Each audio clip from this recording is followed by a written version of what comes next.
Hello dear students,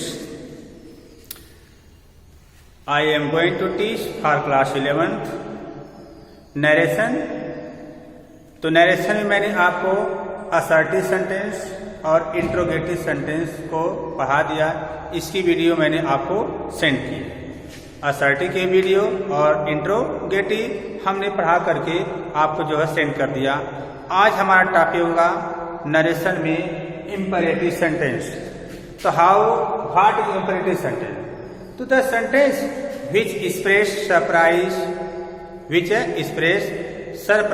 order, request and advice is called imperative sentence. या भी कह सकते हैं without subjecting a sentence is called imperative sentence. Okay? तो dear student, हमें imperative sentence की बात करना है। तो imperative sentence का हम नरेशन कैसे चेंज करते हैं, ध्यान दीजिएगा। इंपरेटिव सेंटेंस में सबसे बड़ी बात होती है केवल वर्ब की बात होती है। वर्ब की बात जो होता है यहाँ कोई ऑब्जेक्ट या अदर वर्ड या फ्रेज आता है, ये होता है। तो हमें जब इनडायरेक्ट में बदलना है तो इनडायरेक्ट को हम कैसे बदलते हैं? तो there are many rules for changing direct to indirect speech of imperative sentence. तो हम आपको जो है सबसे पहला रूल बताएंगे, ठीक है। देखिए, इंपरेटिव सेंटेंस से कभी कभी सेंस के अनुसार रिपोर्टिंग वर्ब को हम ऑर्डर्ड में, रिक्वेस्टेड में, ठीक है, एडवाइड में, सेंस के अनुसार हम चेंज करते हैं, ठीक। इन्वर्टेड कामा के स्थान पर, कहाँ इन्वर्टेड कामा के स्थान पर हम टू का प्रयोग करते हैं।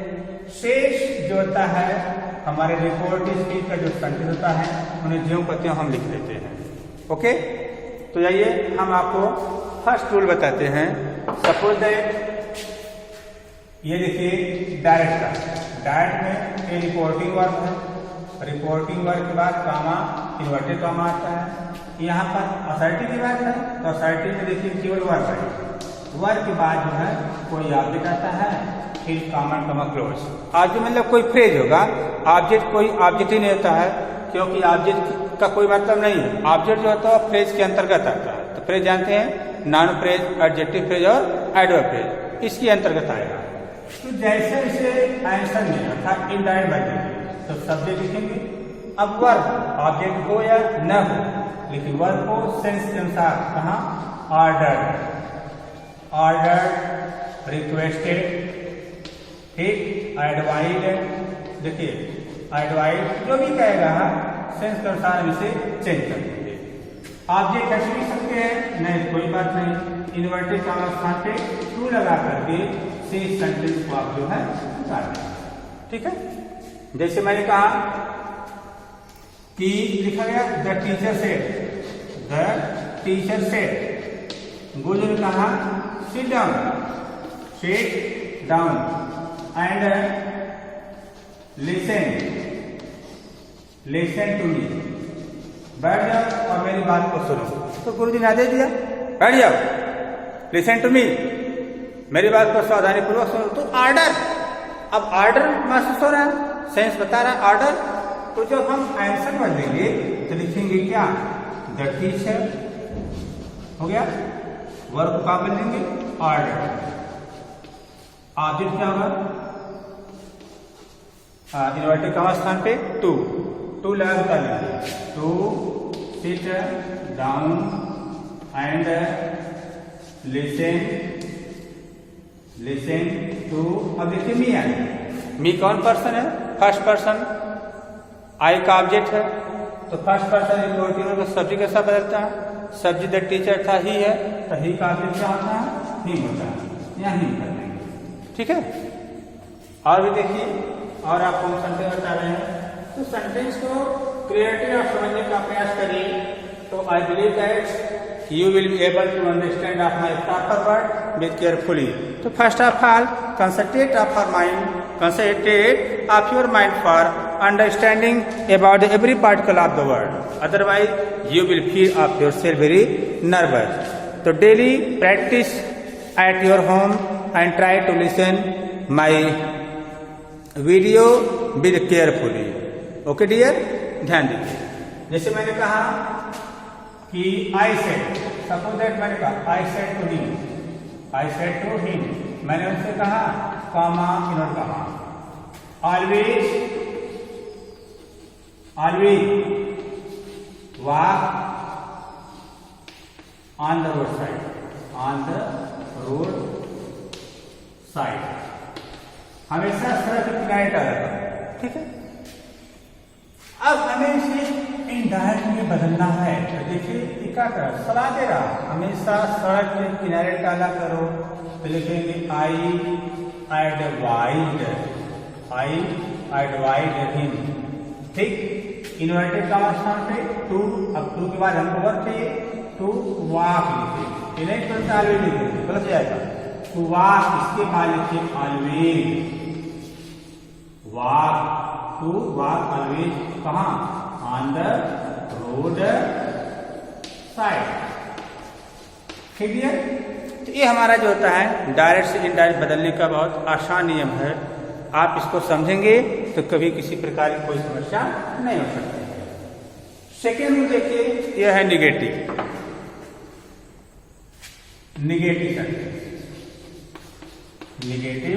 सेंटेंस। अब निगेटिव क्या होता है? निगेटिव देखिए, जो रिपोर्टेड स्पीच होता है वो हमेशा या तो डू नॉट से, ठीक, डोंट से या नेवर से प्रारंभ होता है, इसकी एक खासियत है। इसके बाद वर्ब आती है, वर्ब के बाद जो है ऑब्जेक्ट आता है।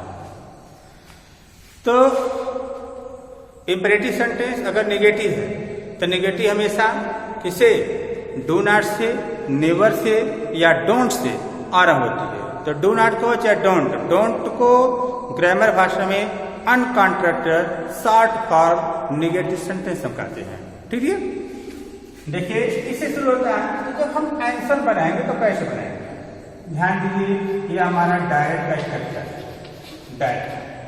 डायरेक्ट में हम सबसे पहले सब्जेक्ट वर्ब और ऑब्जेक्ट लगाते हैं, कामा इन्वर्टेड कामा लगाएंगे। अब मान लीजिए यह सेंटेंस अगर निगेटिव है, डू नॉट के साथ होता है, do not verb first form object comma comma close. तो जब हम इसे आंसर में बदलेंगे तो सब्जेक्ट लिखेंगे, अब सेंस के अनुसार अगर ऑर्डर का आता है तो ऑर्डर लिखेंगे, ठीक है, रिक्वेस्ट का आता है तो रिक्वेस्ट में करेंगे, है ना, या एडवाइस का आता है तो एडवाइस में करेंगे, ये लिखेंगे। लिखने के बाद हम ऑब्जेक्ट का प्रयोग करेंगे। फिर देखिए जो इन्वर्टेड कामा है इसके स्थान पे हम टू का प्रयोग करेंगे, लेकिन कब, टू का प्रयोग हमेशा एडवर्ब के बाद होता है, एडवर्ब ऑफ नेगेशन। तो पहले हम नॉट लिख लेंगे, नॉट के बाद तब टू लिखेंगे, 2 + 1 की first form after that object, अर्थात हम इसे हटा देंगे, किसको, डू को। एक नियम, सेकेंड नियम समझिए। सेकेंड नियम क्या है, अभी हम एग्जाम्पल बताने के बाद बताएंगे। जैसे कर दिया जाए, she said to me, comma inner comma, don't disturb me, don't disturb me, मुझे डिस्टर्ब मत करो। अब हमें इसे एक डाय बदलना है, तो सी से तुम हमसे कहे डोंट डिस्टर्ब मी, मुझे परेशान मत करो।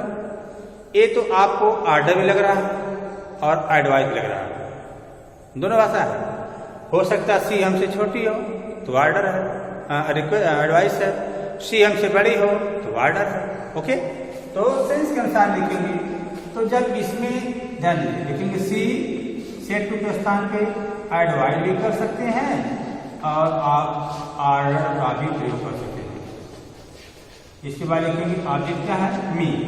अब ये हटा देंगे, ये हटाएंगे तो हम पहले नॉट बनाएंगे, नॉट के बाद तब बोलेंगे, नॉट टू डिस्टर्ब। अब देखो मी आ गया, मी कौन पर्सन, फर्स्ट पर्सन, आई का ऑब्जेक्ट मी है, आई फर्स्ट पर्सन, ये हमेशा रिपोर्टियर के सब्जेक्ट के अनुसार बदलती है। सब्जेक्ट हमारा सी है, सी का ऑब्जेक्ट होता है क्या, हर हो जाएगा, ओके डियर, ठीक।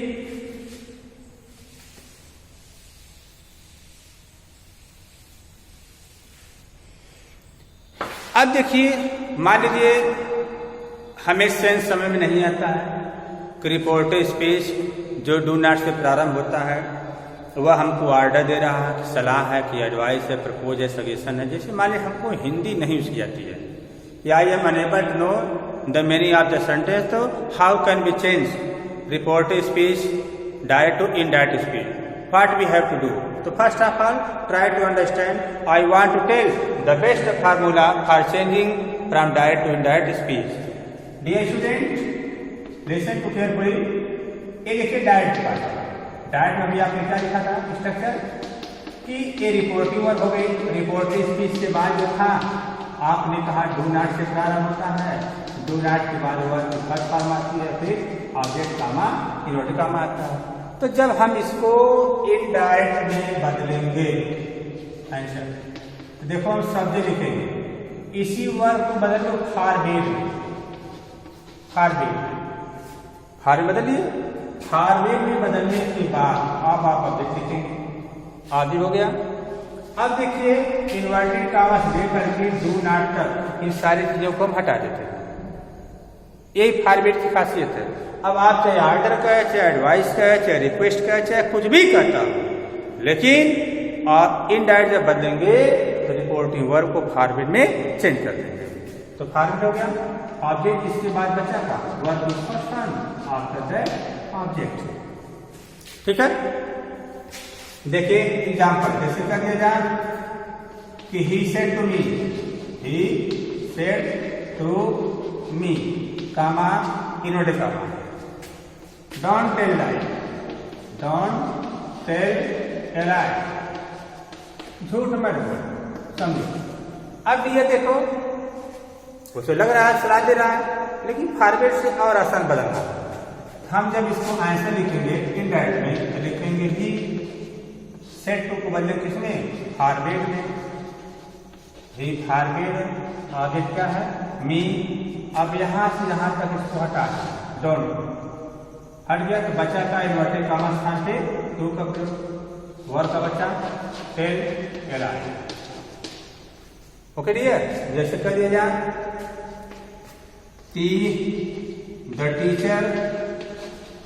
The teacher said comma inverted comma don't go there, वहां मत।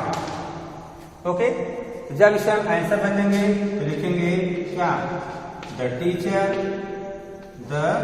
टीचर अब वर्ब बदलेंगे फॉरवर्ड, फॉरवर्ड। अब इसे हटा देंगे इन्वर्टेड कामा स्थान पे टू गो दे, आसान। ये हमारे होते हैं डायरेक्ट से इनडायरेक्ट बदलने के नियम। तो फॉरवर्ड का प्रयोग बता दिया मैंने। अब रही बात नेगेटिव सेंटेंस, अगर नेवर से प्रारंभ होता है, नेवर से प्रारंभ होता है तो नेवर में फॉरवर्ड का प्रयोग कभी नहीं होता है। ओके, नेवर में फॉरवर्ड का प्रयोग कभी नहीं होता है। इस बात का आप विशेष ध्यान दीजिएगा, क्योंकि फॉरवर्ड एक ऐसा वर्ड है जो नेवर के साथ कोई प्रयोग नहीं किया जाता है। ओके डियर, जैसे मैंने कह दिया जाए कि he said to me comma inverted comma, you can never abuse anyone, कभी किसी को गाली मत दो। जब हम इनडायरेक्ट बदलेंगे तो क्या लिखेंगे, लिखेंगे ही। अब एडवाइस दे रहा है ना, लिखेंगे एडवाइस मी। अब देखिए डू का प्रयोग कहाँ करेंगे, तो हमको एडवर्ब मिल गया तो पहले एडवर्ब लिख दिए, एडवर्ब लिखेशन, एडवर्ब लिखने के बाद तब हम डू का प्रयोग करेंगे। He advice me never to abuse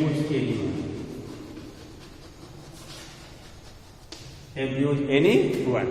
ठीक है, ये हमारा आता है डायरेक्ट से इनडायरेक्ट बदलने के नियम।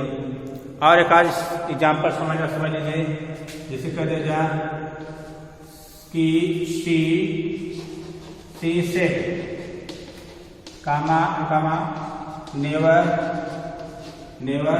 प्ले एनी गेम, कभी कोई ऐसा गेम मत खेलो। ठीक है, हमें ये टाइप बदलना लिख लेंगे she advise never to play any game. Okay dear, तो आज का टॉपिक यहीं पर समाप्त करते हैं। अब हम इंपरेटिव सेंटेंस में यूज ऑफ लेटेस्ट पढ़ाएंगे टुमारो। ठीक है, thank you very much. The God bless you for you and for my teaching.